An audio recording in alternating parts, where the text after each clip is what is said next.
안녕하세요. 슈퍼리치의 습관, 에필로그, 슈퍼리치의 100억짜리 습관에 대해서 오늘은 같이 나눠보고자 합니다. 회사 일에 치일 대로 치이고 시장의 상황은 너무 안 좋아져서 심신이 피곤했던 한여름의 어느 날 가족과 함께 4박 5일 휴가를 떠났다. 모든 것이 다 방전되었다는 느낌이어서 일단 재충전이 절실했다. 새벽 3시에 가족들을 차에 태우고 목포를 향해 출발했다. 도착하니 9시가 조금 넘었다. 예약했던 호텔에 짐을 풀러 들어갔을 때 내 눈을 잡아끈 안내문이 있었다. 현대, 3호, 중공업 방문 투어. 목포를 향해 차를 타고 오면서 보았던 거대한 골리앗 크레인을 아이들에게 보여주고 싶었다. 1200톤을 들어 올릴 수 있는 거대한 크레인. 즉석에서 방문 투어를 신청하고 버스에 올라탔다. 버스 창문 너머로 펼쳐지는 조선소의 풍경은 입이 딱 벌어질 정도로 거대하고 신기했다. 수다장의 아이들도 진지한 표정으로 안내원의 설명을 듣고 있었다. 그러다 버스가 한 걸음 앞에 멈춰섰다. 그곳은 정주영 기념관이었다. 일전에 정 회장의 자서전을 읽기는 했지만 이렇게 우연히 정 회장의 기념관이 눈앞에 나타날 줄이야. 기념관에 들어서자 유리상자 안에 작은 지폐 한 장이 전시된 게 보였다. 우리가 뭘 믿고 아무것도 없는 당신네 나라에 조선수를 지을 차관을 빌려주는가? 라는 물음에 정 회장은 당당하게 저 500원짜리 지폐를 책상 위에 펼친다. 이 지폐에 그려진 배는 세계 최초의 철갑선인 거북선이다. 대한민국은 이미 500년 전에 이런 배를 만들 수 있었던 나라다. 저 작은 지폐 한 장에는 정 회장의 담대한 배짱과 반드시 해내겠다는 열정, 그리고 지혜로움이 모두 담겨 있다. 숙연한 마음이 들었다. 그 옆에는 쌀 2가마니가 실려있는 삼천리 자전거가 한 대 보였다. 안장 한쪽의 속살이 터져 나온 녹슨 자전거 한 대.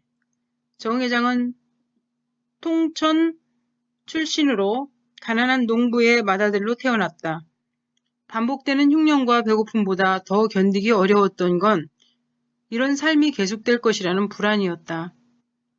어린 정 회장은 배달하던 신문을 보며 세상을 동경하고 꿈을 키우다 가출을 결심했다.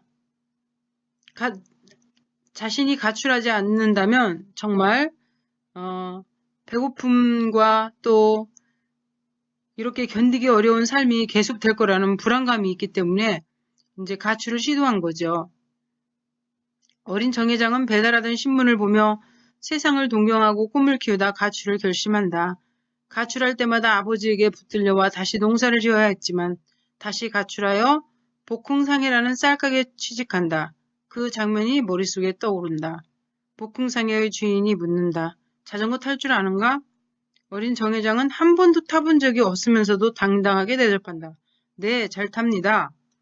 다음날부터 쌀 배달을 나가게 된 어린 정 회장. 그리고 비가 억수같이 쏟아지던 날 정 회장은 자전거와 함께 진흙탕에 빠지게 된다. 자전거 핸들은 돌아가고 쌀가마니도 진흙탕에 엉망이 되었다. 그러나 주인은 정 회장에게 꾸지람 대신 자전거를 한 대 사줬다. 이렇게 정 회장은 이제 나와서 가출을 해서 정말 세상에 먹고 살아야 될 일을 찾고 있는 중이었죠. 자전거가 탈 줄 모르는 사람들에게는 굉장히 큰 무기가 되죠. 브레이크도 잘못 잡으면 그냥 넘어지기도 하고 그러는데 탈 줄도 모르는 이 자전거를 거기에서 일해보겠다는 신념 하나로 탄다고 주인에게 말을 했고 타다가 드디어 사고가 났지요. 그런데 의로운 이유의 선의는 사람을 분발케 한다. 정 회장은 3일 동안 밤낮으로 연습해서 자전거에 쌀 2가마니를 능수능란하게 싣고 다니며 배달할 수 있게 된다. 삼천리 자전거는 그런 정 회장의 도끼와 노력, 그리고 일단 들이대는 저돌성을 담고 있다. 500원짜리 지폐와 삼천리 자전거를 보며 정 회장을 닮고 싶다는 생각이 들었다. 그가 몸에 새겼던 모든 것들을 닮고 싶다는 생각이 들었다. 한번 자전거 타는 방법을 배우면 몇 년간 자전거를 타지 않았더라도 안장 위에 앉는 순간 다시 자전거를 탈 수 있게 된다. 몸속 어디엔가 그 방법이 저장되어 있는 듯 몸이 기억하는 것이다. 자전거를 타보신 분들은 알 거예요. 자전거 한번 타다가 몇 년 동안 타지 않다가 또 타면 바로 그냥 그 자전거 운행을 할 수 있게 되지요. 몸은 머리보다 훨씬 정직하다. 머리는 이해하지만 거기까지다. 몸에 기억해야 비로소 온전히 내 것이 된다. 5만 킬로그램 장미란 선수가 하루에 들어올리는 무게다. 100kg씩 500번을 들여올려야 하는 무게다. 팔굽혀펴기 100개만 해도 다음날 뻐근한데 100kg을 500번씩 들어올린다니 장미란 선수는 그런 나날을 17년간 지속해왔다. 셀러리맨을 벗어나 슈퍼리치가 된 사람들을 직접 만나 이야기를 들어보면 그들은 하나같이 부자가 될 수밖에 없는 습관을 몸에 장착하고 있었다. 그렇죠. 부자들을 보면은 정말 저래서 저 사람은 부자가 될 수밖에 없겠구나라는 생각이 들 정도로 장점들을 많이 가지고 있잖아요. 거기까지 생각이 미치자 마음이 설렜다. 어린 정 회장이 했다면 나도 할 수 있겠다는 생각이 들었다. 슈퍼리치들도 처음부터 거대한 부를 축적한 게 아니었다. 그들은 한 가지씩 자신의 습관을 변화시켰고 그 습관들이 마치 철조망의 철사들처럼 꼬여 도저히 끊어지지 않는 수준이 되었을 때 그들에게 부가 찾아왔다. 그들의 습관들을 하나하나 배워 익힐 것이다. 잠깐 잠이 들었나 보다. 갑자기 몸이 근질거리는 것 같아 주변을 돌아보니 허름한 방 안에 내가 누워있다. 그리고 그런 나를 빈대가 공격한다. 빈대를 피해 책상 위로 올라가 누웠지만 이내 빈대는 상다리를 타고 올라와 나를 물어뜯는다. 어쩔 수 없이 상다리 4개를 물이 담긴 사발에 올려놓고 누웠다. 이쯤 되면 빈대도 포기하겠지. 나는 그런 생각을 하며 다시 눈을 감고 잠을 청한다. 그랬더니 이번에는 빈대가 천장으로 기어 올라가 거기서 몸을 날려 내게 떨어진다. 그 빈대를 피해 몸을 돌리다가 상에서 떨어진 나는 어디선가 껄껄껄 하는 웃음소리를 들었다. 눈을 들어보니 검은 뿔테 안경과 중절모를 쓴 노인이 미소 짓고 있다. 자네도 꽤 성공하고 싶어하는 모양이네. 그렇다면 저 빈대를 보게.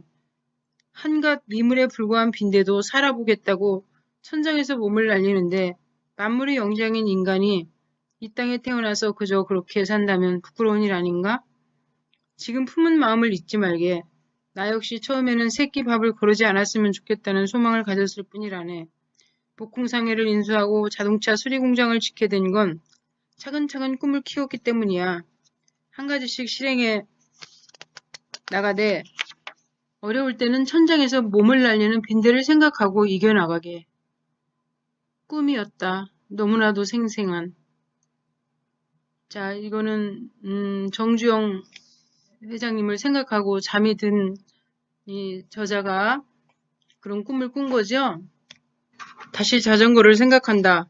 처음에는 누군가가 뒤에서 잡아줘야 할 정도로 서툴지만 익숙해지면 능숙하게 균형을 잡고 골목을 누빌 수 있을 것이다. 슈퍼리치의 습관들이 몸에 오롯이 새겨지는 순간 나도 독자 여러분도 내 삶의 주인이 될 것이라고 확신한다. 에필로그 잘 들어보셨죠?